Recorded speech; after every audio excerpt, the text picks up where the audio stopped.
Hello दोस्तों, Hindi mirror पर फिर से आपका स्वागत है। कैसे हैं आप सब? उम्मीद है सभी अच्छे से होंगे। दोस्तों, जैसा कि आपको पता है, हमने इतिहास के आपके प्रश्नों की ये श्रृंखला शुरू की हुई है, जिसमें हमने 160 प्रश्न आपको बताए हुए हैं। कल हमने आपके 50 प्रश्न आपको कराए थे। आगे हम आज आपको फिर 55 प्रश्न कराएंगे। 160 प्रश्न हैं, फिर कल 55 प्रश्न आपको कराएंगे। इस तरह से आपके 160 प्रश्न हो जाएंगे। और इतिहास के जो प्रश्न हैं 160, मुझे लगता है इनसे बाहर कुछ नहीं आएगा। आप इन प्रश्नों को अच्छे से पढ़िए, बहुत ही अच्छे प्रश्न हैं। और जो प्रश्न आपको अच्छे लगते हैं उनको नोट डाउन भी करिए। जिसको आपको लगता है कि एग्ज़ाम में ये आने लायक हैं या एग्ज़ाम में आ सकते हैं, तो आप उनको नोट डाउन भी करिए। वीडियो पसंद आती है तो ज़्यादा से ज़्यादा लाइक एंड शेयर कीजिए। जो दोस्त आज चैनल पर नए हैं वो चैनल को सब्सक्राइब ज़रूर कर लें, बेल आइकन को हिट ज़रूर कर दें, जिससे हमें जो है प्रेरणा मिलती है कि हमसे और दोस्त भी जुड़ रहे हैं और हमारे काम को पसंद किया जा रहा है और जो हम वर्क कर रहे हैं वो सभी तक पहुंच भी रहा है। चलिए शुरू करते हैं आज का विषय। आपका आगे आपका प्रश्न नंबर 52 है, शून्यवाद व सापेक्षवाद का प्रवर्तक था अश्वघोष, नागार्जुन, वसुमित्र या फिर चरक। तो इसमें आपको बताना है जो शून्यवाद व सापेक्षवाद था उसका प्रवर्तक कौन था। तो आपका 52 का आपका उत्तर होगा बी, नागार्जुन। ठीक है, शून्यवाद और सापेक्षवाद के प्रवर्तक नागार्जुन थे। चलिए अगले प्रश्न पे चलते हैं। अगला प्रश्न है आपका, सिया ओ चू यूची नाम था छोटी यूची का, बड़ी यूची का, शकों का या फिर पार्थियों का। तो 53 का आपका उत्तर होगा ए, छोटी यूची का नाम था सिया ओ यूची। अब ये सिया ओ यूची कौन थे? अगर आप जानते हैं तो डिस्क्रिप्शन में कमेंट बॉक्स में कमेंट कीजिए, जिससे आपके ज्ञान में बढ़ोतरी होगी। चलिए अगला प्रश्न, तायूची कहते थे छोटी यूची को, बड़ी यूची को, शकों की शाखा को, यूनानियों की शाखा को। तो 54 का आपका उत्तर हो जाएगा बी, बड़ी यूची को। चलिए अगले प्रश्न पे चलते हैं। भारत में कुषाण साम्राज्य की स्थापना करने वाला कुषाण शासक था कुजुल कैंडफिसेस, भीम कैंडफिसेस या फिर कनिष्क या फिर हुविष्क। तो 55 का आपका उत्तर होगा बी, वैम कैंडफिसेस जो था भारत में कुषाण साम्राज्य की स्थापना करने वाला कुषाण शासक था। दोस्तों, हिस्ट्री एक ऐसा सब्जेक्ट है जिसको पढ़ने में जो है इंटरेस्ट तो बहुत आता है, लेकिन बहुत ही इसमें क्या कहना चाहिए, विस्तृत फैला हुआ है हमारा इतिहास। इतना बड़ा इतिहास है, शायद ही किसी देश का इतना बड़ा इतिहास हो, क्योंकि हमारे देश पर इतने लोगों ने शासन किया, इतने लोग शासक यहाँ पर रहे इतने, तो उनकी जानकारी आपको पता होनी चाहिए कि हमारा जो देश की संस्कृति है कहाँ से कहाँ तक आ पहुँची है। वही सारा हमारा इतिहास ही होता है, सभी को पता है। चलिए अगले प्रश्न पे चलते हैं। शक संवत की स्थापना की थी शकों ने, कुषाणों ने, मौर्यों ने या फिर गुप्तों ने। तो 56 का आपका उत्तर है बी। अगर आपको जो है इतिहास में इंटरेस्ट भी नहीं है और आप पढ़ना भी नहीं चाहते, लेकिन आपको एग्ज़ाम की वजह से पढ़ना पड़ रहा है, मजबूरी है इतिहास पढ़ने की, लेकिन मेरा मानना है कि आपको इतिहास की जानकारी होनी चाहिए। एक भारतीय नागरिक होने के नाते आपको पता होना चाहिए कि आपके भारत में कितने लोगों ने शासन किया, किस तरह से शासन किया और क्या क्या हमारे देश में हुआ। तो वो हमारी एक संस्कृति के अंतर्गत भी आता है। वो हमारी संस्कृति आप संभाले हुए हैं आज तक, जब आप उसको देखते हैं या पढ़ते हैं। चलिए अगले प्रश्न पे चलते हैं। शक संवत की स्थापना कुषाण शासक कनिष्क ने की थी, फिर भी इसे शक संवत कहने का कारण था कुषाणों ने की थी, परंतु शक संवत कहा गया क्यों? कुषाण में शक एक ही थे, कनिष्क शक राजा का पुत्र था। शकों द्वारा इसका लंबे समय तक प्रयोग किया गया या फिर उपरोक्त में से कोई नहीं। तो 57 का आपका उत्तर हो जाएगा सी, शकों द्वारा इसका लंबे समय तक प्रयोग किया गया था, इसलिए शक संवत कहा गया। ठीक है, और शुरुआत किसने की थी? कुषाण शासक कनिष्क ने।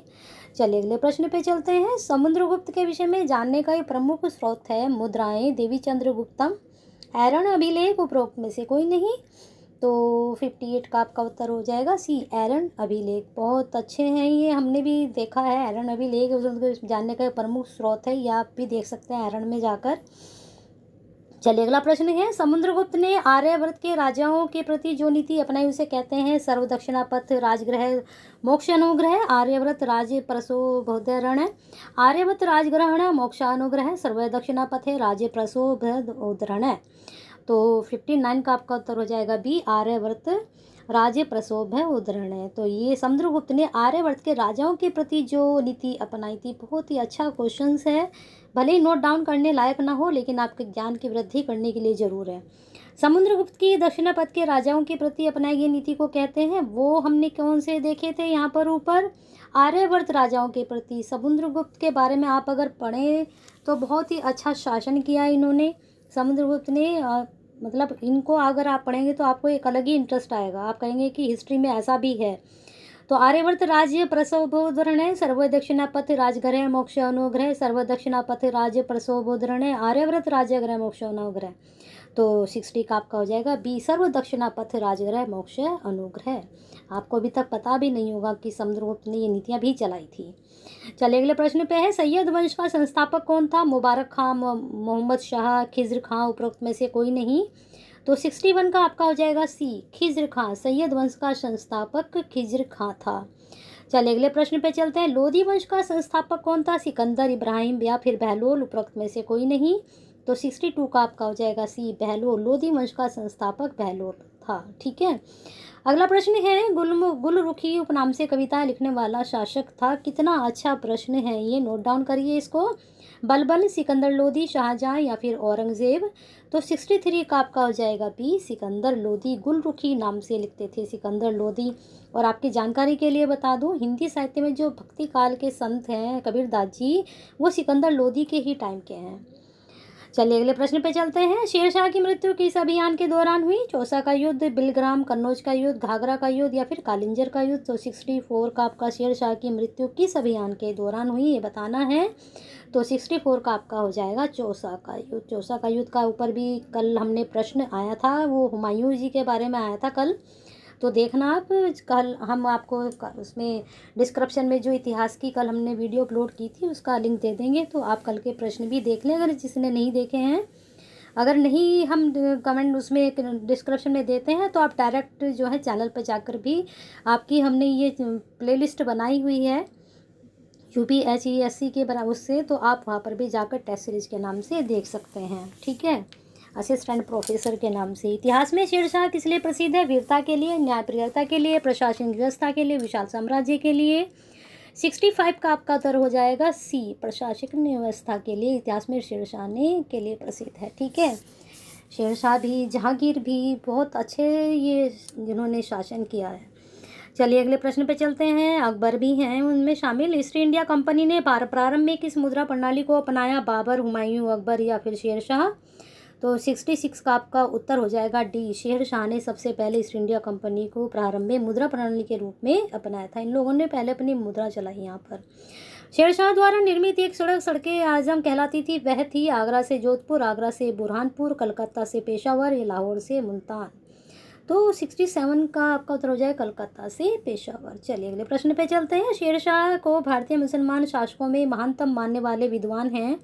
स्मिथ, हेग या फिर केन या फिर, तो बताइए 68 का क्या होगा? तो 68 का होगा बी, हेग ने शेरशाह को भारतीय मुसलमान शासकों में महानतम माना है। लेकिन बाबर को भी महान कहा गया है, बल्कि खुदा तक के उसको उपाधि दी गई है। बाबर ने बाबरनामा में किस हिंदू राज्य को सर्वाधिक शक्तिशाली बताया? चित्तौड़, मेवाड़, अहमदनगर या विजयनगर। तो 69 का आपका डी है, विजयनगर को उन्होंने बाबरनामा में हिंदू राज्य का सर्वाधिक शक्तिशाली राज्य बताया है। बाबर ने ही बाबरनामा लिखा या नहीं लिखा, बताइए।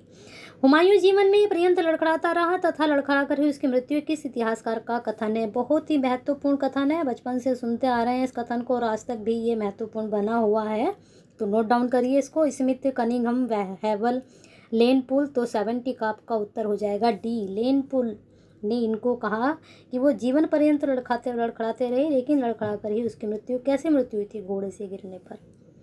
और लड़खड़ाना क्यों लिखा है? क्या उनके टांग में खराबी थी या कुछ और बात थी?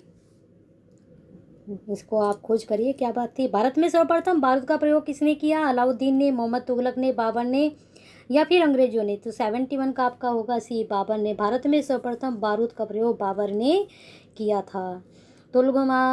तुलुगमा पद्धति का प्रयोग भारत में सर्वप्रथम किसने किया था? अलाउद्दीन, मोहम्मद तुगलक, बाबर या फिर औरंगजेब। जैसा कि आपके बाबर ने ही किया था ये भी, तुलुगमा पद्धति। क्या थी तुलुगमा पद्धति? किसी को पता है तो जिक्र कीजिए कमेंट बॉक्स में। अकबर का वास्तविक नाम था जलालुद्दीन, बदरुद्दीन, कमरुद्दीन, जहरुद्दीन। अकबर के बारे में आ चुका है, पढ़िए इसको आराम से, इसमें से क्वेश्चंस बनते हैं। 73 का आपका होगा ए, जलालुद्दीन। अकबर के जो वास्तविक नाम था वो जलालुद्दीन था। अकबर का जन्मस्थल था दिल्ली, फतेहपुर सीकरी, आगरा, अमरकोट। तो 74 का आपका उत्तर हो जाएगा डी, अमरकोट। ये नोट करिए, अकबर के क्वेश्चन जरूर ही आते हैं, इनमें नोट डाउन कर लीजिए।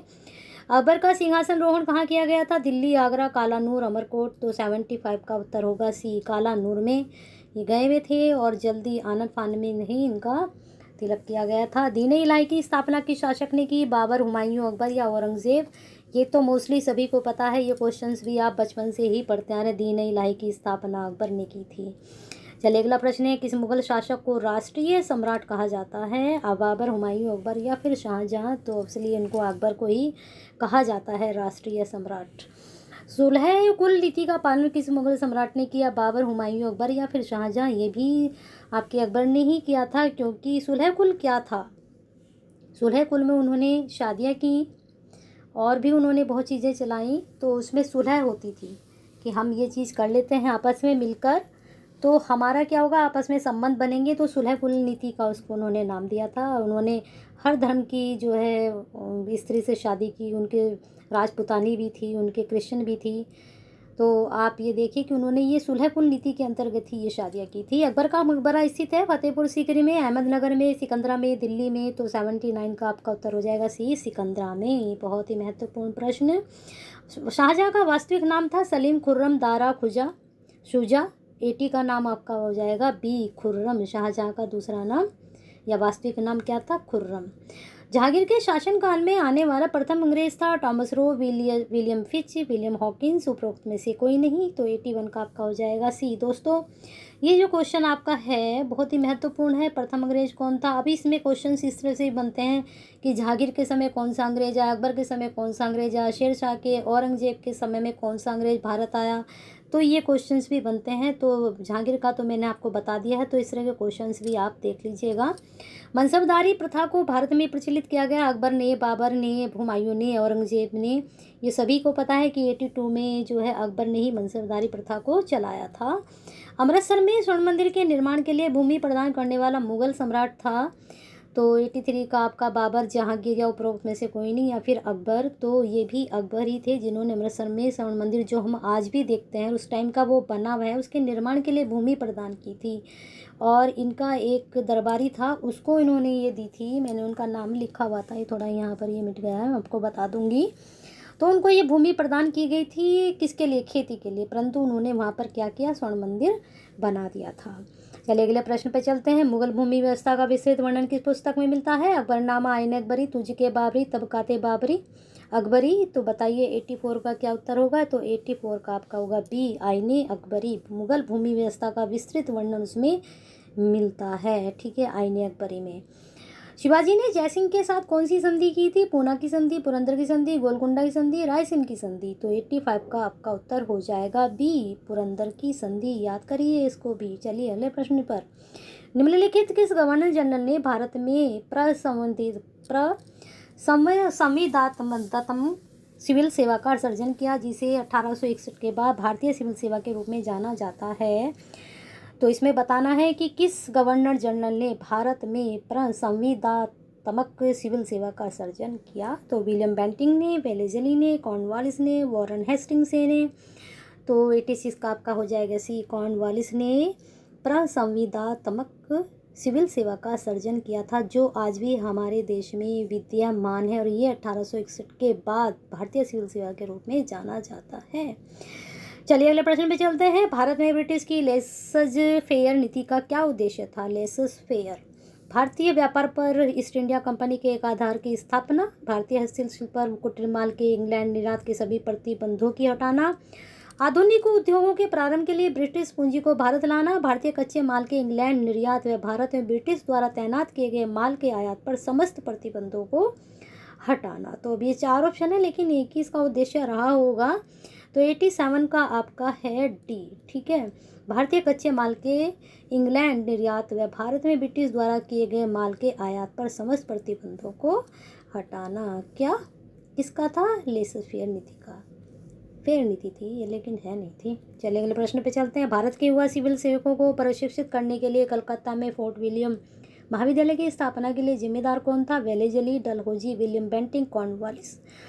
तो बताइए, तो 88 का आपका उत्तर होगा ए। वेलेज़ली जो है भारत के युवा सिविल सेवकों को प्रशिक्षित करने के लिए कलकत्ता में फोर्ट विलियम महाविद्यालय की स्थापना के लिए जिम्मेदार थे, यानी कि उन्होंने फोर्ट विलियम कॉलेज की स्थापना की थी। कहाँ? कलकत्ता में। किसने? वेलेज़ली ने।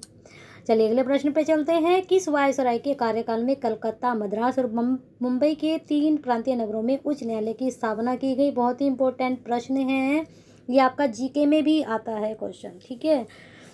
तो वॉरेन हेस्टिंग्स ने, जॉन लॉरेंस ने, डलहौजी ने, कैनिंग ने, यहाँ तक कि नेट का जो आपका पेपर है उसमें नेट के पेपर में भी ये क्वेश्चंस आपका बनता है हायर एजुकेशन में।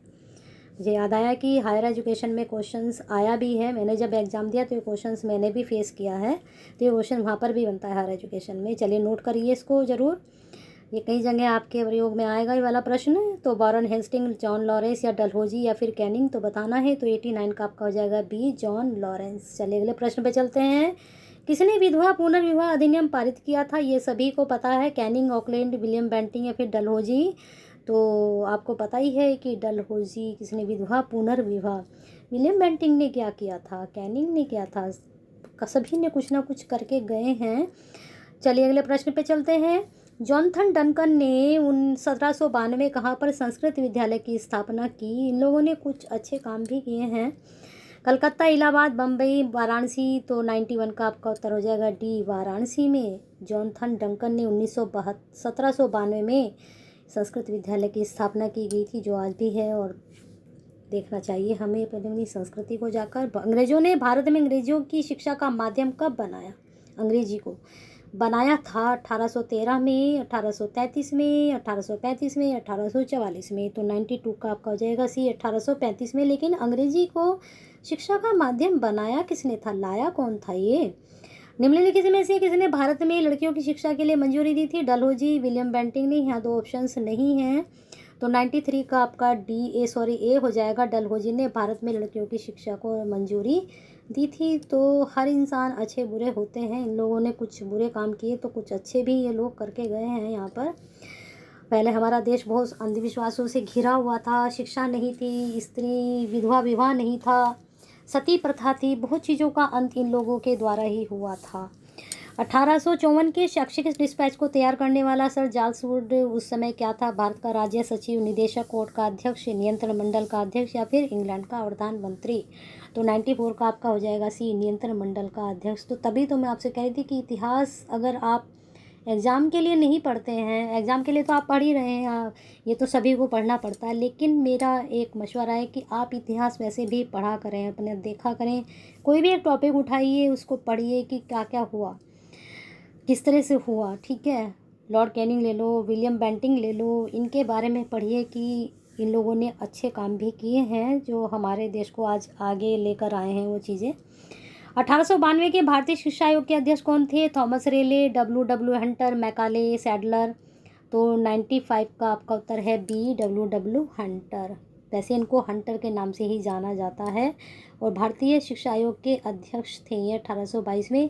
एक ये आयोग लाए थे, ये कौन सा आयोग था वो अगर आप बता सकते हैं तो बताइए। भारतीय विश्वविद्यालयों में शिक्षण कार्यों को कब ग्रहण किया गया? 1857 में, 1882 में, 1897 में, 1904 में। तो 96 का आपका उत्तर हो जाएगा डी, 1904 में भारतीय विश्वविद्यालयों ने शिक्षण कार्यों को ग्रहण किया। ये क्वेश्चंस जो आपके बन रहे हैं बच्चों, ये नेट में भी क्वेश्चंस आपके आएंगे, तो आप इसको यूपीएससी के लिए तो तैयार करें ही। उस शिक्षा के लिए उत्तर प्रदेश की वैकेंसी जो निकली हैं और भी कहीं की भी निकलती हैं, यही आपके टॉपिक्स रहते हैं। तो इसको नेट के लिए भी आप, इसमें बहुत सारे क्वेश्चन हैं जिनका आप प्रयोग कर सकते हैं नेट की तैयारी के लिए। चलिए अगले प्रश्न पर। किसी अधिनियम द्वारा सरकारी तौर पर पहली बार शिक्षा को भारतीय नियंत्रण के अंतर्गत लाया गया था? भारतीय परिषद अधिनियम 1892, भारतीय परिषद अधिनियम 1909, भारत सरकार अधिनियम 1919, भारत सरकार अधिनियम 1935। तो 97 का आपका उत्तर हो जाएगा भारत सरकार अधिनियम 1919 में। चलिए, कब से गृह सरकार के स्तर पर नियंत्रण मंडल व निदेशक कोर्ट में युक्त द्वितीय सरकार का सृजन हुआ? द्वितीय सरकार क्या होती है?